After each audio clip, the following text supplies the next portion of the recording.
프랑스의 한 가정의 식탁에서 다정한 웃음소리가 흘러나옵니다. 간간히 한국말로 주고받는 정다운 농담 소리도 들려오는데요. 그런데 자세히 보니 검은 머리와 검은 눈동자를 가진 부모님과 다르게 아이는 부드러운 갈색 머리에 밝은 색의 눈을 가지고 있습니다. 수려하게 한국어로 부모님과 대화를 하고 있는 이 아이. 누가 봐도 절대 이 집의 아이는 아닌 것 같습니다. 심지어 이 아이는 학교에서 최근까지 가출 소녀이자 비행 청소년으로 낙인이 찍혔던 아이라고 하는데요. 어떻게 된 일일까요? 자세한 이야기를 들어보겠습니다. 안녕하세요. 저는 프랑스에 살고 있는 20대 여성 엘로디입니다. 저는 프랑스에서 사업을 하시는 부모님과 함께 살고 있는데요. 정확하게 말하자면 저는 이 두 분의 품 안에서 태어난 자식은 아닙니다. 프랑스에 있는 익명 출산 제도에 따라 병원의 익명으로 남겨지게 되었어요. 저의 친모는 고작 18살 밖에 안 되었던 여학생이라고 하더라고요. 하지만 뭐 괜찮습니다. 이제는 아무렇지 않아요. 아니, 오히려 한편으로는 감사합니다. 그렇기 때문에 지금의 제 부모님을 만날 수 있었으니까요.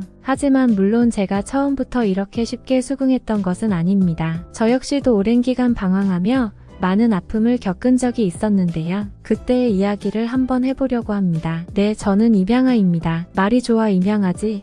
사실 저는 제가 버려진 아이라는 사실에 평생을 비극 속에 살아와야만 했어요. 왜 그런 이야기들 있잖아요.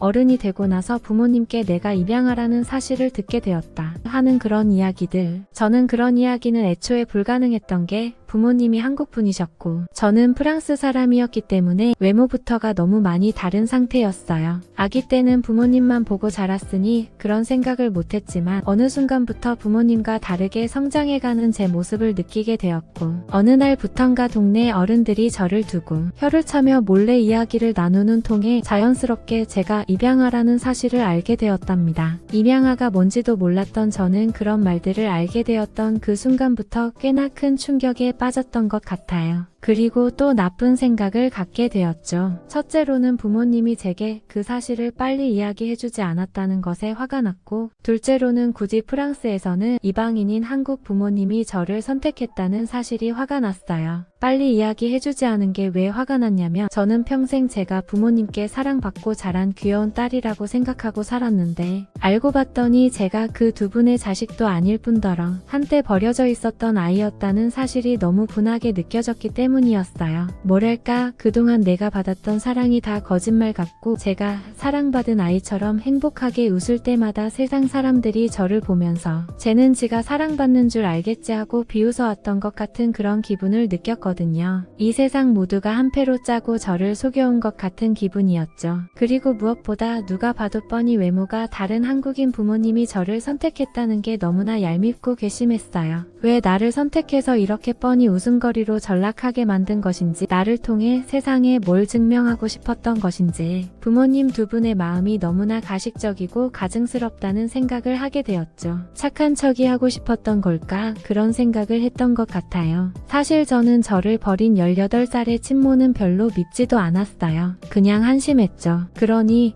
한심한 사람이 낳은 또 다른 한심한 인생이 바로 저라고 생각했어요. 저는 태어날 때부터 한심하게 살다가 죽을 그런 운명이었던 거죠. 그때의 제 생각은 그랬어요. 하지만 제가 이 모든 사실을 알게 되고 분노하던 그날 밤, 저녁도 먹지 않고 방에서 울부짖던 제게 아버지가 조심스럽게 다가오시더니 말씀하셨어요. 두 분께는 세상에서 제가 제일 자랑스럽다고 말이지요. 한국인이라거나 프랑스인이라거나 친자식이라거나 친부모라거나 그런 것은 하나도 중요하지 않다고 하셨어요. 왜냐하면 두 분께서는 저를 데려오셨던 그날부터 한순간도 저를 사랑하지 않으셨던 적이 없고 가족은 바로 사랑으로 묶이는 거라고 말씀하셨거든요. 그 말을 듣고 저는 마음이 놓였던 것 같습니다. 그래, 역시 나는 사랑받는 자식이었어. 그 생각으로 저는 다시 마음을 다잡을 수 있었어요. 하지만 문제는 제가 고등학교에 진학하면서부터 불거지기 시작했습니다. 한창 사춘기인 학생들이 모여있는 곳인 만큼 고등학교란 곳은 사실 언제 어떤 일이 터질지 모르는 시한폭탄과도 같은 장소였는데요. 이곳에서 저는 한국말을 할 줄 아는 프랑스인이라는 이유로 인기를 끌다가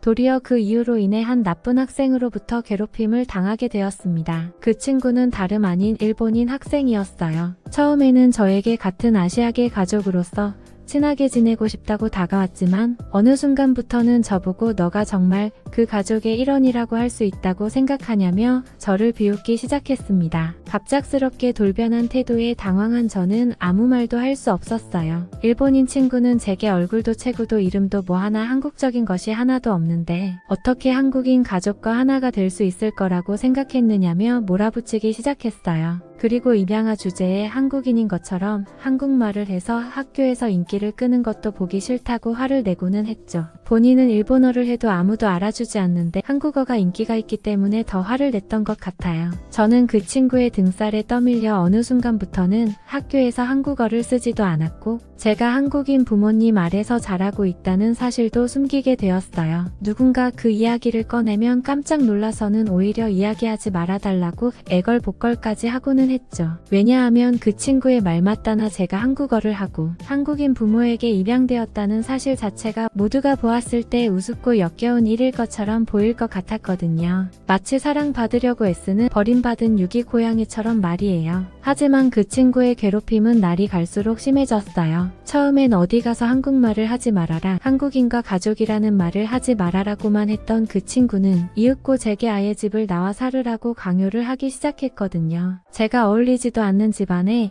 억지로 끼어들어선 모두의 행복을 망치고 있으니 자기가 착한 사람으로서 도무지 그 모습을 보고 있을 수가 없다는 이유에서였어요. 제가 그 말을 무시하자 이윽고는 매일매일 스토커처럼 저를 따라다니며 제 사진을 찍어대기 시작하더군요. 아니, 정확히는 우리 가족의 사진을 찍기 시작했어요. 분명 저는 가족들과 즐거운 시간을 보내고 있었는데 잠시라도 엄마나 아빠 중에 한 명이 고개를 돌려 다른 곳을 바라보거나 다른 생각을 하느라고 얼굴 표정이 굳어있기만 하면 그 사진을 찍어서 제게 보내주었던 거죠. 저 때문에 고통받는 가족들의 괴로운 얼굴을 보라면서 말이에요. 하지만 저는 버텼습니다. 버티고 싶었고 버텨야만 했습니다. 사실은 그러지 말고 학교나 부모님께 빠르게 그 상황을 알렸어야 했지만 마음 한켠으로는 그랬다가 어른들이 저를 귀찮아하실까봐 겁이 났습니다. 정확하게는 저를 사랑하는 어른이 없다는 것을 정말 실감하게 되어버릴까봐 그랬던 것 같아요. 하지만 결국 저는 버티지 못하고 집을 나와야만 했습니다. 왜냐하면 제가 집을 비우고 학교에서 다같이 여행을 갔던 그날 지독했던 그 녀석이 학교 여행에도 따라오지 않고 제 부모님의 사진을 찍어 제게 보냈기 때문이었어요. 제가 집을 나오지 않으면 부모님을 공격하겠다고 하더군요. 그 길로 저는 여행 후 집으로 돌아가지 않고 그 녀석 그리고 그 무리와 함께 가출 청소년이 되어 떠돌기 시작했습니다. 녀석은 제게 길거리에서 사람들에게 돈을 뺏어오라고 시켰어요. 독한 담배를 피우게 강요했고 술을 마시거나 심지어는 마약을 하게끔 강요하기까지 했죠. 그래도 저는 끝까지 마약은 하지 않겠다고 버텼고 녀석은 그런 제가 우습다는 듯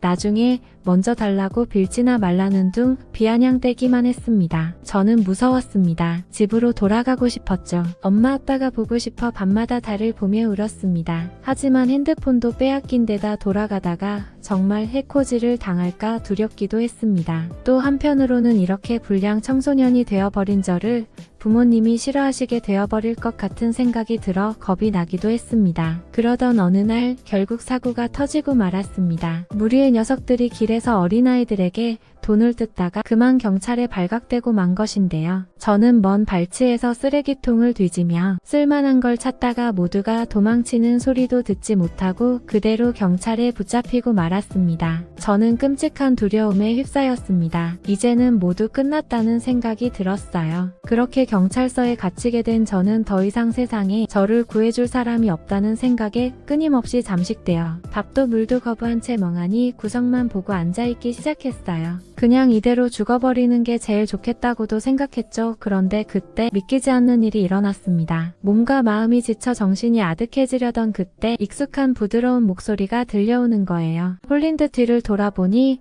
그곳에는 다름 아닌 부모님이 계셨습니다. 눈물을 쏟으며 부모님께서는 유치장 안으로 들어와 품 안에 저를 끌어안으셨어요. 저는 그대로 기절해버렸고 병원에서 눈을 떴습니다. 이후 저는 경찰의 CCTV를 통해 죄가 없음을 선고받고 혐의에서 벗어날 수 있었습니다. 그리고 부모님께서는 제가 담배를 끊고 다시 공부를 할 수 있도록 도와주셨어요. 학교에 가는 게 두려웠기 때문에 집에서 홈스쿨링을 하며 차츰차츰 일상을 회복하기 시작했습니다. 이윽고 절 괴롭혔던 그 녀석이 잡혔다는 사실을 알게 된 날 부모님은 저를 안고 우시며 말씀하셨어요. 이제 다 끝났으니 더 이상 두려워하지 말라고 말이에요. 가족은 서로를 사랑하고 서로를 지켜주고 서로를 잊지 않는 존재라고 하셨어요. 그리고 우리 셋은 언제나 서로의 곁에 그렇게 함께하니 우리야말로 진정한 가족이라고 말씀하셨죠. 제가 지저분하거나 탈선의 길을 걷거나 잘못된 선택을 할 때에도 제 곁에 있어 주시겠다고 약속하셨어요. 전 그렇게 부모님의 품 안에서 다시 안정을 회복할 수 있었습니다. 그렇게 시간이 흐르고 저는 부모님의 끝없는 노력과 지원 끝에 좋은 대학에 진학하게 되었습니다. 저는 전액 장학금을 받으면서 대학을 다니고 있어요. 왜냐면 제게 꿈이 생겼거든요. 바로 부모님처럼 사업가가 되어 온라인 쇼핑 플랫폼을 열고 이를 한국에서 성공시키는 것이 바로 저의 목표입니다. 저의 뿌리는 바로 한국이니까요. 한국인 부모님의 한계 없는 사랑과 정성으로 저는 이렇게 완벽한 삶을 살아가고 있습니다. 언젠가 꼭 부모님이 태어나신 한국에 가서 좋은 일을 하고 살고 싶습니다. 라고 사연을 보내오셨네요. 여러분들의 생각은 어떠신가요? 힘이 되는 응원의 메시지를 남겨주시면 사연자분에게 전달해 드리도록 하겠습니다. 저희는 실제 사연 제보를 받고 있습니다. 저희가 전달해 드리는 사연이 시청자분들의 하루에도 작은 힘이 될 수 있었으면 좋겠습니다. 구독과 좋아요, 그리고 알람 설정은 영상 제작에 큰 힘이 됩니다. 오늘도 좋은 하루 되세요. 감사합니다.